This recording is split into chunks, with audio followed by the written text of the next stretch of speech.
In every city, in every town in America, this is how we make the change. Open up! Open up!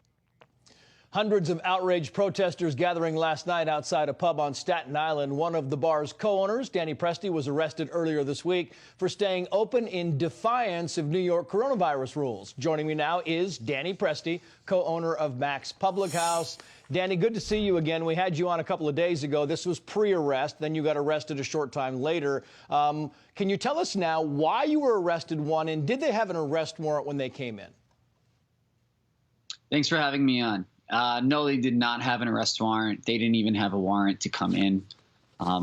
Before all of this, I thought that there were serious rights being infringed on. And every day that passes now, even hour to hour, it seems as though this city and state have no regard for any of the rules or systems in place at this point. Yeah, we know they came in, it was kind of a sting operation. They were undercover guys, and they kind of came in and they arrested you and took you out. We're showing the pictures now. You have a lot of support going into this. We saw the protesters coming out. It looks like support and momentum are going your way, but on the other side, Danny, you've lost your liquor license. They have imposed thousands of dollars in fines. What is your next move? What do you do now?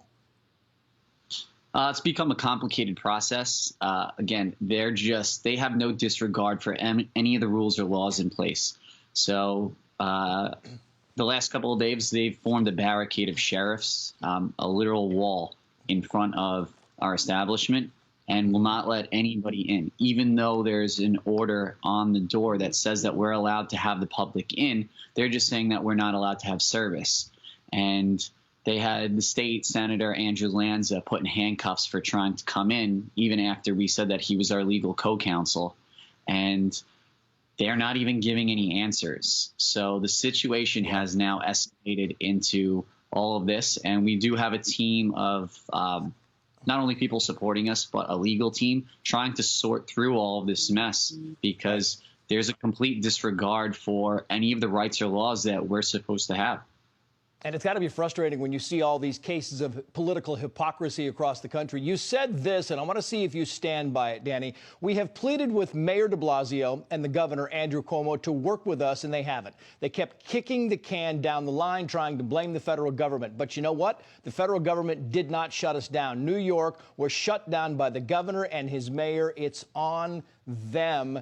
Do you stand by it? Do you think, you know what, maybe if I opened a high-end French restaurant, we'd have politicians lined up out the door? What's your thought, your last thought on this, Danny?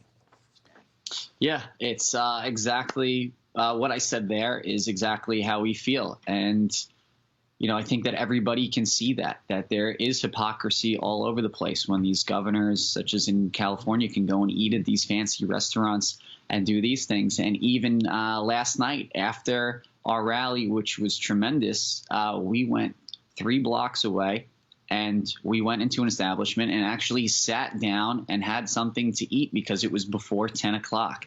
And none of these things make sense. The sheriffs parked outside don't make any sense. And that's exactly why we're here doing this, is because I needed to bring attention to this situation, and we have to fight, and we have to do it together.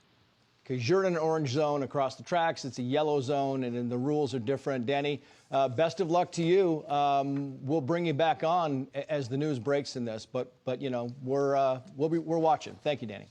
Yeah, thanks for having me on, and hope to keep you updated.